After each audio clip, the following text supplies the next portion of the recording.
Take us through what you see as the highs and lows of the guts of the last period. Well, I think, Imre, the highs are the fact that we've managed to start the change in a whole variety of areas, whether it's schools, disability services, whether it's in the planning system where Brad Hazzard's green paper is out there, and so far the response I've had back is very positive. There's a whole range of positives that I can point to, and I could spend 40 minutes doing that. The low light in a sense has been the struggle we've had with the state's finances. We took another hit just before we delivered this year's budget when the federal government announced that GST revenues would fall by $5.2 billion. So that's why for the second year in a row we're having to tighten belts. That's why no area can be exempt, because everyone in this room, everyone across Sydney understands you should only spend what you have. And if you live beyond your means, ultimately there's going to be a day of reckoning that's going to be worse than any short-term pain that budgets deliver. The two infrastructure projects that will define my government will be the North West Rail Link, upon which we've allocated $3.3 billion, and the WestConnex project. Infrastructure Australia made the point that it would be a shared project, 25% government funding, 75% user funding, in other words, tolls.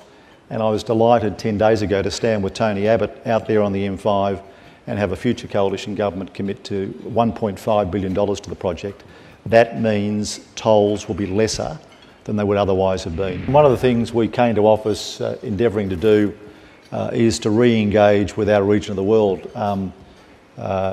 If you look at what Victoria and Queensland have done under successive governments, and Mike Rand's South Australia, they're incredibly good at promoting themselves and looking for opportunities to grow trade investment between their states, and in particular China, Tokyo, Japan and India. And we have to catch up, and we just need to understand that the familiarity breeds results.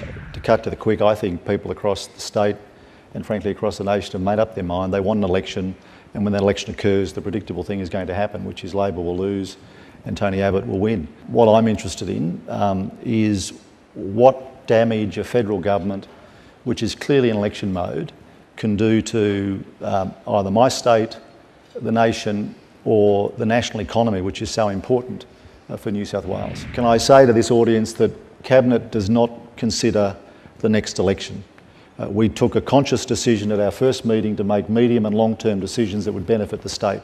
If we start doing what successive governments in this state have done, which is simply focus on our electoral prospects in March 2015, we will not deliver the change that's needed, the change that was voted for, or frankly the change that the people in this room look forward to responding to.